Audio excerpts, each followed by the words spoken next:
Hello friends, welcome back to my channel. Friends, आज हम एक ऐसे नोटिस के ऊपर बात करने जा रहे हैं जो आपके पूरी असेसमेंट को वैलिड या इनवैलिड बना सकता है। Section 143 sub section 2 of the income tax act. लेकिन क्या ये हर सिचुएशन में जरूरी है? और अगर ये नोटिस डिले हुई तो क्या आप असेसमेंट से बच सकते हैं? आखिर में हम बताएंगे एक इंपॉर्टेंट हाई कोर्ट का फैसला जिसमें कोर्ट ने क्लियर इंटरप्रिटेशन दिया है।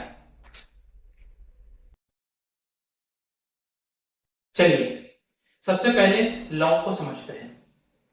सेक्शन 143 सब सेक्शन 2 कहता है, अगर आपने अपना रिटर्न फाइल किया है अंडर सेक्शन 139 या in the response of the notice under 142 sub section 1, तो असेसिंग ऑफिसर आपको ये नोटिस भेज सकता है अगर उन्हें लगता है कि आपने इनकम छुपाई है या टैक्स सही से कंप्यूट नहीं किया।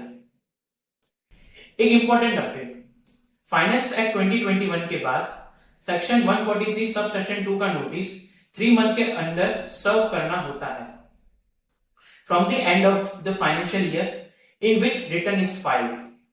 पहले इसकी 6 मंथ की लिमिट थी, अब लिमिट 3 मंथ की हो गई है।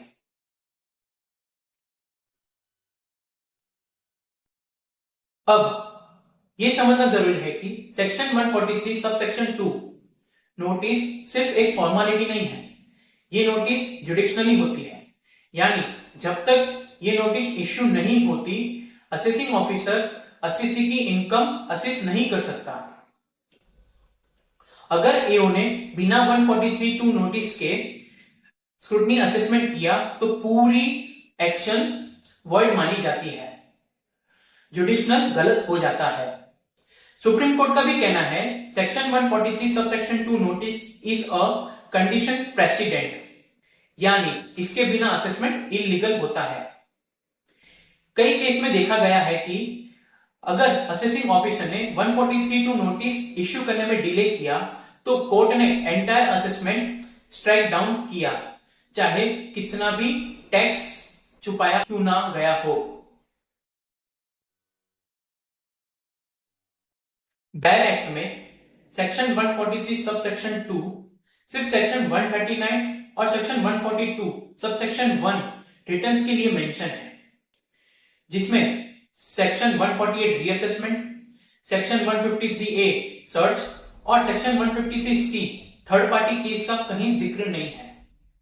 तो फिर सवाल उठता है कि ये क्या जब आप रिटर्न फाइल करते हो इन सेक्शंस के अंडर, तो क्या सेक्शन 143 सब सेक्शन 2 का नोटिस सर्व करना मैंडेटरी है? चलिए कुछ केस लॉ के द्वारा हम ये पूरा समझते हैं।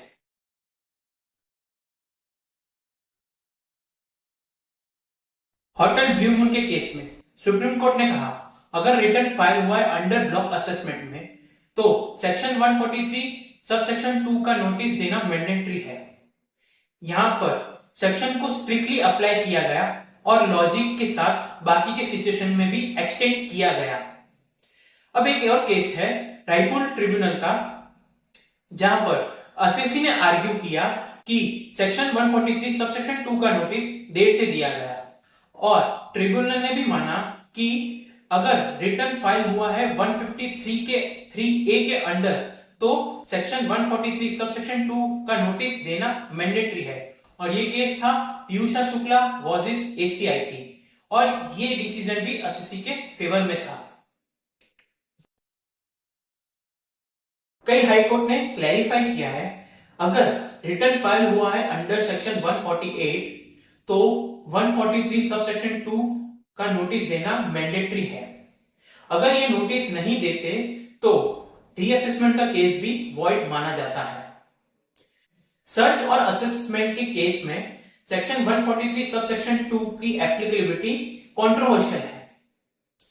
बैरनो साइलेंट है, लेकिन कुछ ट्रिब्यूनल और हाई कोर्ट मैंडेटरी मानते हैं तो कुछ नहीं। अब आइए देखते हैं एक इंपॉर्टेंट हाई कोर्ट का डिसीजन जो क्लैरिटी देता है। चलिए एक और केस देखते हैं। केस का नाम है तरसीम सिंगल वर्सेस DCIT। ये case Punjab Haryana high court का है। इस केस में असेसी ने रिटर्न फाइल किया अंडर 153A में, असेसिंग ऑफिसर ने नोटिस इश्यू किया 143(2) का, वो भी 3 महीने बाद। असेसी ने आर्ग्यू किया कि ये नोटिस लेट इश्यू हुआ है। तो केस कोर्ट ने क्या कहा? कोर्ट ने कहा 153A में 143(2) का नोटिस मैंडेटरी नहीं होता और होटल ब्लू मून का केस इस केस में अप्लाई नहीं होता।